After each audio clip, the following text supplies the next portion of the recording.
Seja a mudança que você quer no mundo, isso Gandhi falou em um momento turbulento da Índia na luta contra a tirania e a opressão.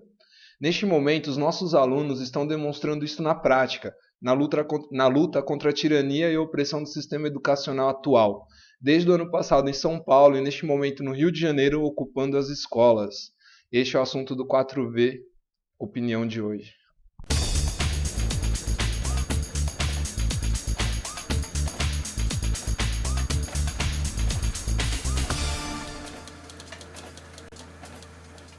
Olá, eu sou o Regis e está começando agora o 4V Opinião. No programa de hoje vamos discutir sobre as ocupações das escolas do Rio de Janeiro, que até o fechamento dessa pauta já tinham sido ocupadas 30 escolas no Rio de Janeiro. E para debater este assunto, contamos com a presença de Vanessa, do Opera Mundi, Gunter Alexander, do Presença e Breno, do Justificando. Então, 1 minuto para cada convidado nas considerações iniciais. Olá, Gunter. Muito bem. Temos agora uma primavera aí estudantil no Rio. Então, começou em novembro do ano passado em São Paulo, se esticou um pouco, né, contagiou o pessoal lá em Goiás e agora no Rio. É interessante ressaltar que as pautas são diferentes, né, as reivindicações de cada uma dessas ocupações, São Paulo, Goiânia e no Rio, são diferentes, mas as formas de protestar e de ocupar e de reivindicar são muito parecidas. Isso é interessante. Aqui em São Paulo era contra a reorganização, que estava ameaçando fechar uma porção de escolas, que hoje estão falando que até meio que está fechando meio disfarçadamente. Em Goiás tinha várias pautas, mas uma das que chamava mais atenção era a militarização de alguns colégios. E no Rio de Janeiro é contra o corte de verbas, que está sendo muito grande por parte do governador, e também apoio à greve dos professores. Entre outras coisas, o pessoal estava reclamando que não tinha nem ventilação nas salas de aula, estava tendo superlotação também de sala de aula, então às vezes um calor de 40 graus, 50 alunos cada sala. Enfim, tem uma série de reivindicações nesse sentido. Vanessa. Olá a todos e todas, muito obrigada pelo convite. Eu acho muito interessante isso que está ocorrendo nas escolas, porque até pouco tempo falava-se muito que essa juventude é despolitizada, não se interessa por política, e a gente vê exatamente o contrário. Eles não só se interessam por política, como eles estão fazendo política e estão fazendo muito cedo. Então, é um movimento de secundaristas, o que é muito importante, assim, muito interessante. E eu acho que esse processo, que é, como o Gunter falou, que começou em São Paulo, teve uma repercussão em Minas e agora no Rio, ele ocorre depois de aproximadamente uns 20 anos de desmonte da educação, de implementação do projeto neoliberal de ensino. Então, as escolas, você vê hoje que a tendência é você retirar cada vez mais as aulas de humanas, então, filosofia, sociologia, enfim, você retira as aulas de história, geografia, para colocar aulas mais técnicas, ou seja, formar pessoas menos críticas, uma massa menos crítica. E uma das pautas, e depois eu acho que a gente fala melhor disso, uma das pautas desses alunos no Rio é mais aulas de filosofia e sociologia. Então, isso é uma coisa assim, muito interessante de se observar. Bom, olá a todos e todas. Queria agradecer ao 4V pelo convite. Queria agradecer e cumprimentar todos os membros dessa mesa. Poderia ter várias pautas aqui para começar o assunto. Eu vou escolher em uma, assim, da estética, a estética da ocupação. Ela é perigosa ao passo que você pode arrancar todo mundo de lá na força, mas ela fica especialmente curiosa quando são crianças e adolescentes que estão lá. Então fica muito feio você, enquanto chefe de Estado, bater em criança para tirar da escola. Então você vê uma imagem de qual é a pauta das crianças. As crianças querem estudar melhor. E isso é uma mensagem muito forte, é uma mensagem, do ponto de vista do poder público, um checkmate. Então, do ponto de vista estético, acho que é uma consideração inicial para a gente partir daí para outros debates. Então agora tem um VTzinho que a nossa produção preparou, de 1 minutinho.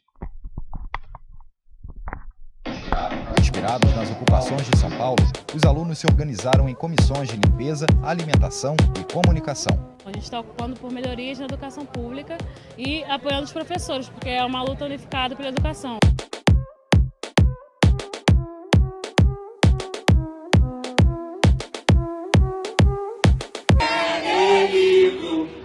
que merece, quer ir ao cinema, acha que merece, quer ir ao teatro, acha que merece, um governador deu a cultura pra Oeste.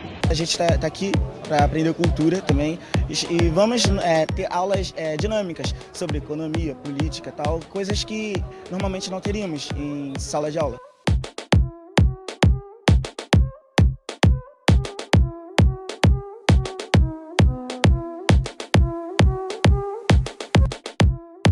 Mudou a merenda, pensa que me enrola, fala da crise, pensa que me enrola, com corrupção, pensa que me enrola, para de roubar e bota grana na escola.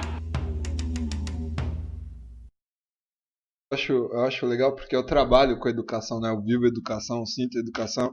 Há 10 anos dando aula, eu sempre falei para os meus alunos sobre ocupações e falar que é o momento da gente estar fazendo. E isso me alegra, isso está acontecendo, né, nas escolas. E eu queria assim que o 4V, né, fosse esse canal de transformação e de mudança. Então por isso a gente vai estar falando mais sobre isso. E aí, agora eu passo a bola para você. Bom, excelente, né? Excelente iniciativa, excelente oportunidade de discutir sobre as escolas. Parabenizar o 4B pela ideia. E, bom, por onde começar, né? Pessoalmente, eu não sei quanto a vocês, mas eu acredito que sim. Mas São Paulo, em 2013, ele viveu um movimento de rua que foi em massa, mas antes não era e depois também não era. Mas eu vivi intensamente o antes e depois. Vivi pouco a massa. E o antes e depois, a gente era uma geração que, depois do quarto, quinto ato contra a Copa, todo mundo já conhecia todo mundo. Então você chegava, você basicamente gastava a sua primeira hora cumprimentando as pessoas que haviam se tornado suas amigas. Bom, o tempo passou e eu voltei na reocupação das escolas, eu voltei para as ruas e não gastei 5 minutos. Eu de fato não conhecia ninguém na rua, porque era uma juventude muito nova, ou seja, é quem está, do ponto de vista social, é uma garotada aí que está tomando as ruas, está reivindicando as pautas, e estão acreditando nessa forma de fazer ativismo, que é muito bonita de se ver. E é uma geração que, do mesmo jeito que é muito bonita de se ver, se forma muito crítica. E ela se forma muito crítica dentro de um ambiente que não é crítico, como a escola. A escola não é um ambiente crítico, a escola ela é ditada bem de cima para baixo, ela é hierarquizada, então há um paradoxo aí, da mesma forma que há um paradoxo, há uma esperança de você ver uma educação muito mais libertária, uma educação muito mais rica. Então eu começaria daí, dizendo a importância desse movimento. Infelizmente, pela questão geográfica, eu não pude verificar como é que está ocorrendo no Rio, não visitei nenhuma dessas escolas.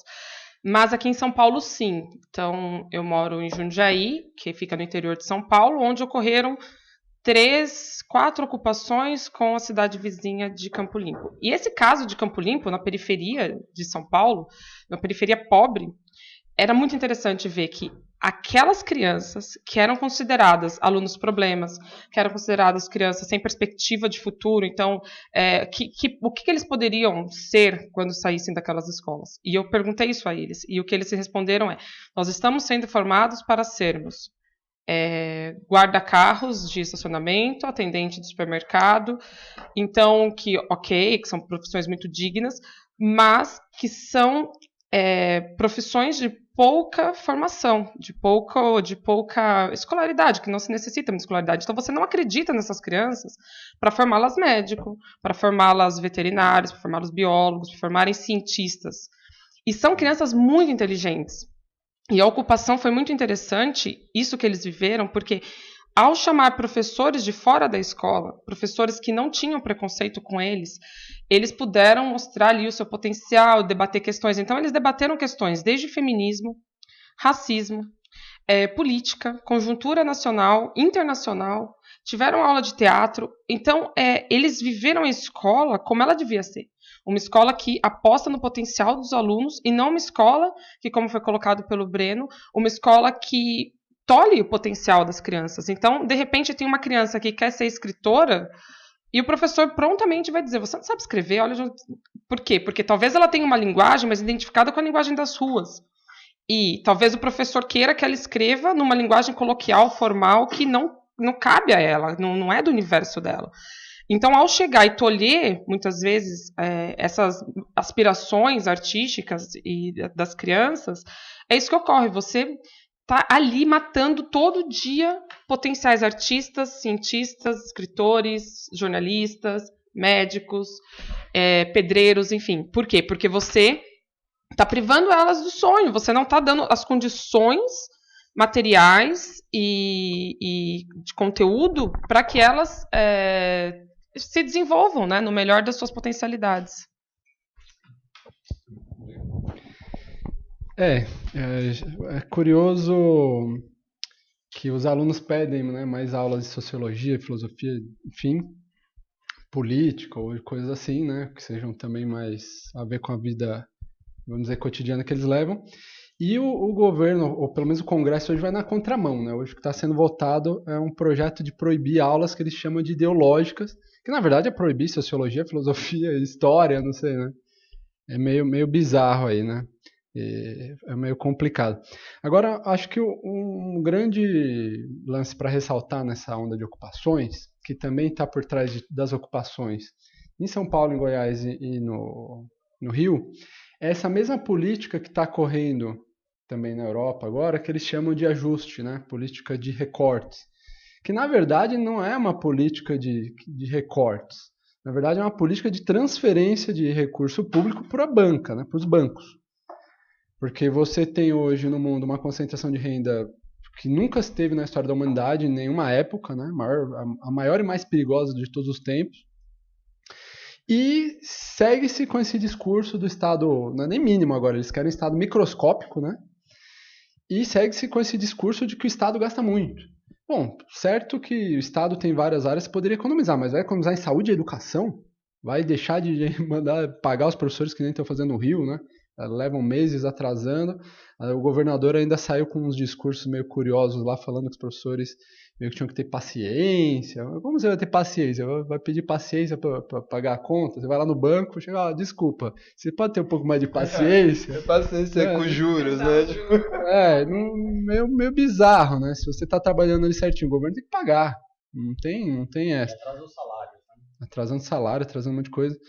Então, essa política que eles chamam de recortes, de ajustes, também é políticas que estão sendo, vamos dizer assim, reflexo das novas medidas que o governo federal tem feito. Isso o pessoal também, às vezes, está certo que, enfim, né, o governo federal sempre tem sido bastante generoso com a educação, mas esse ano a coisa mudou. Do ano passado para esse ano a coisa mudou. E isso está refletindo também nos estados. Então também é importante ressaltar, a gente não é a favor do golpe, né? Uma outra coisa interessante de ressaltar na ocupação das escolas do Rio, que a gente tem alguns amigos lá no Rio que estavam indo cobrir, estavam visitando alguns colégios, tinha uma pequena parte, acho que uns 2 ou 3 colégios, que estavam sendo ocupados por movimentos de direita, fomentando a molecada falar, fora Dilma. Então é uma coisa meio diferente do que aconteceu aqui em São Paulo, mas era uma parte pequena. A maioria do pessoal que está lá é mais apoiar os professores e a greve do que apoiar o Estado microscópico. Mas teve esse debate no Rio de Janeiro. Não, só ressaltar uma coisa assim. Segundo a LDB, né, que é a Lei de Diretrizes e Bases da Educação Brasileira, a ideia da educação é formar jovens competentes, autônomos e solidários e que queiram transformar o seu futuro. E quando o jovem ocupa uma escola, eles vêm falar que está invadindo. Né? Então, falar um pouco qual que é a diferença de invasão e ocupação, que a escola é pública, então eles não estão invadindo nada, porque é deles. E como você falou, nesse momento da ocupação é um momento muito mais de aprendizado para eles. Entendeu? Então, essa nova juventude que a gente vem falando aí, que vem crescendo, e está tomando conta dos seus espaços. Acho que seria legal também, de um ponto de vista um pouco mais justificando juridicamente, Também uma coisa que a gente notou que às vezes a molecada às vezes não sabe bem como se defender quando sofre ataques por parte da direção e intimidação por parte da polícia, que é frequentíssimo em todas as ocupações. Vários relatos. Véio. Pobre de quem espera que o direito vai ajudar vocês. Não vai. Mas a questão é a seguinte. A diferença entre invasão e ocupação, ela é ideológica. No campo de vista do jurídico, você consegue argumentar tanto para um lado quanto para o outro. Mas a questão grande é, mesmo se fosse uma ocupação, uma invasão, seja o que for, há um remédio que chama ação de reintegração de posse. A ação de reintegração de posse seria oferecida em face do colégio. Qualquer aluno que pegasse o papel do oficial de justiça, a ocupação inteira está citada, em tese, né, no entendimento dos tribunais. E aí, bom, enfim, valeria tirar as crianças até na força. A questão é que eles não fazem, porque o direito ele não entra aí, justamente porque bater em criança é muito feio. Mais feio do que bater em movimento sem terra, movimento sem teto, que eles descem a lenha, mas o princípio é muito parecido. A situação, o fato é muito parecido, né? Do ponto de vista jurídico, então, bom, oferecer defesa na ação de reintegração de posse é possível. Fazer um movimento, fazer um factoide político já mas fazer um factoide político para intimidar o juiz, como aconteceu em São Paulo. São Paulo, o juiz deu a liminar. Era para tirar as crianças, só que eles criaram um fato e ele reviu o posicionamento dele. O que você acha que ele mudou? O juiz, a questão do juiz é a seguinte: a Constituição de 88, vou ser muito breve, mas a Constituição de 88 deu 1 milhão de garantias para o juiz. Na movibilidade, né, até a imortalidade, deu tudo. Sério, é a profissão mais segura para se ser no mundo. Contraditoriamente, eles são muito... vou falar uma linguagem mais formal, mas eles hesitam muito, entendeu? Eles têm muito medo de que a ação deles, de que a decisão deles possa ocorrer impactos maiores. Não tiveram isso no Pinheirinho, tá? Mas quando é para bater numa criança, eles têm medo. Então, eles têm medo do jornal. O juiz morre de medo do jornal. Apesar da tanto de garantia que eles têm. Bom, então isso. Outra coisa jurídica também, ponto de ressalto. Cenário apocalíptico, tá? Não vai acontecer, é muito difícil, tal, mas a catástrofe seria o enquadramento na lei antiterrorismo, que é possível, então não vai acontecer, mas pode ser que tudo que você precisa de um delegado idiota, de um promotor imbecil, uma juíza de má fé e besteira tá feita, entendeu? Então, ficar ligado e ter sempre o contato de 1, 2, 3, 4, 5 advogados e advogadas. Há uma série de coletivos, no Rio de Janeiro tem, seguramente tem, São Paulo tem. São advogados que se aproximam das escolas constroem redes, e sempre que vier um policial, um oficial de justiça, liga. A coisa muda de cenário quando tem algum advogado lá. Enfim. Bacana. Saindo um pouquinho do âmbito jurídico. Não, que é muito importante. Que bom que você pode esclarecer, claro. O pouco que eu vi dessas ocupações lá na região de Jundiaí, tinha essa questão muito forte do advogado. Então, os alunos estavam afiados e falavam assim, não, esse advogado já veio aqui e falou que é assim, assim, assim. Então, isso dá muita segurança, obviamente, para as crianças que estão ali vulneráveis e estão com muito medo, porque de tudo que pode acontecer. Mas eu queria só ressaltar uma coisa nessa luta dos estudantes do Rio, que é o apoio à greve dos professores. A gente tem, como eu falei, esse desmonte neoliberal, que vem ocorrendo há mais de 20 anos. A gente tem o quê? A completa desvalorização e desmoralização dos professores. Então, além do fato de ter retirado das aulas, das escolas, né, as matérias mais formadoras de opinião, assim, então, sociologia, história, você diminui isso da grade, você tem o quê? Você tem a total precarização. Então, o professor tem um salário ridículo, trabalha em condições muito precárias, e muitas vezes os alunos percebem isso e sabem que a culpa não é do professor, né, que a culpa é do sistema, e é isso que esses alunos estão reivindicando. Então, ao se juntar à luta dos professores e né, apoiar os professores, você cria um cenário muito interessante, porque quando o professor está lutando sozinho, são os professores, eles não querem trabalhar, só quer saber de dinheiro, é tudo do sindicato, é tudo petralha, não sei o quê. Quando os alunos se juntam à luta, você não pode mais falar, os alunos são o quê? São petralhas? Os alunos são do sindicato? Embora aqui em São Paulo eles tenham tentado, né? Falaram que os alunos estavam sendo influenciados por movimentos e tal. Mas não colou na sociedade, na opinião pública, né? A opinião pública ficou totalmente a favor, exato. Então, isso é muito importante, porque se tem um setor que é vulnerável hoje, é o professor. O professor não pode dar entrevista, o professor não pode se posicionar, o professor tem que ter medo de tudo, porque não pode se expor, tem um salário horrível, chega na sala de aula, tá vulnerável ali a toda sorte de coisas, desde desmandos da direção, quanto violência cotidiana que existe. Enfim, então só queria colocar essa questão também dos professores, né, que são profissionais, que estão ali com os alunos cotidianamente e que claro que falta um pouco de capacitação, falta mesmo, mas falta condição, principalmente, deles trabalharem. Então, acho que são lutas que se somam e que são muito interessantes quando a gente olha em conjunto, assim. Não, só queria falar porque também o governo fala que não tem dinheiro, mas também falta transparência, né? Qual governo chega aqui e mostra de verdade, para onde foi o dinheiro, para onde está indo o dinheiro, quanto vai para a educação, e vem aparecer. Eu acho assim, se o governo dialogar, tem que ocupar e vamos... O engraçado assim, falta dinheiro para educação, mas não falta dinheiro para pagar a dívida pública para os bancos. As dívidas internas, dívidas... Camburão também não. Não falta dinheiro para comprar aparatos assim bastante avançados, né? Para comprar juiz, para comprar senador, para comprar... Enfim, é meio curioso essa coisa das prioridades mesmo, né? Eu acho que um remédio, digamos, né, falando aí em soluções, seria as pessoas também começarem a ter uma democracia um pouco mais participativa ou direta, de votarem também para onde vai o dinheiro, né? O PT, nos seus primórdios, teve uma iniciativa nesse moldes, que era o orçamento participativo, mas foi bem assim, meio fraquinho. A gente participou na época, muito, muito fraco, muito, muito complicado, inclusive, as formas de se organizar, muito bagunçado. E não foi para frente, não prosperou, né? Mas o fato é que hoje, mais do que nunca, com as novas tecnologias, as pessoas poderiam, uma vez por ano, votar para onde se destinariam os dinheiros.